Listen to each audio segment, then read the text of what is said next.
Have you heard the one about Thomas Jefferson and the Louisiana Territory? Thomas Jefferson, author of the Declaration of Independence, was not a fan of the new Constitution presented in 1787. He was very worried that the Constitution gave too much power to the new national government and not enough power to the states, an issue known as big government. Jefferson only reluctantly agreed to support it when his friend James Madison promised to propose a Bill of Rights after it was ratified. But Jefferson's fears about big government did not go away. For example, Secretary of the Treasury Alexander Hamilton proposed a national bank in 1790, and Jefferson knew there was no provision in the Constitution to permit such a thing. Hamilton claimed some sort of implied powers mumbo-jumbo.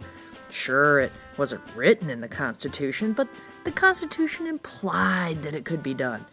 But Jefferson wasn't buying it.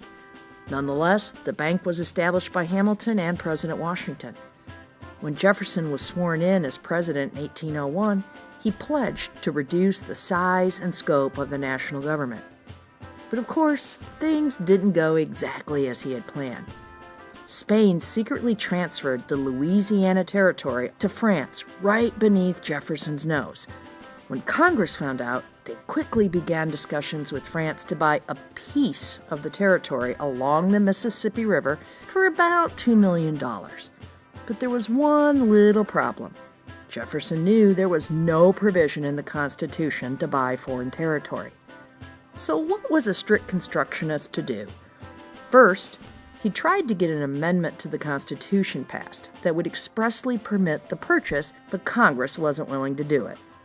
Then, without permission, the U.S. negotiators in France cut a deal for all of the territory for a cool $15 million. That new land doubled the size of the nation. Now Jefferson was really stuck. He knew that the territory would be a great acquisition for the country, providing lots of new land for farmers and other settlers, but how could he constitutionally justify it? In the end, Jefferson turned to the argument used by his old foe, Alexander Hamilton.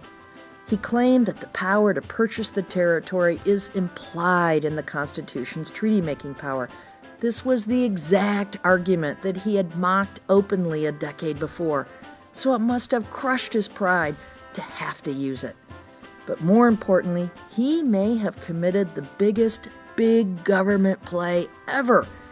How ironic is it that one of the biggest opponents of big government doubled the size of the young country and did so while openly questioning its constitutionality?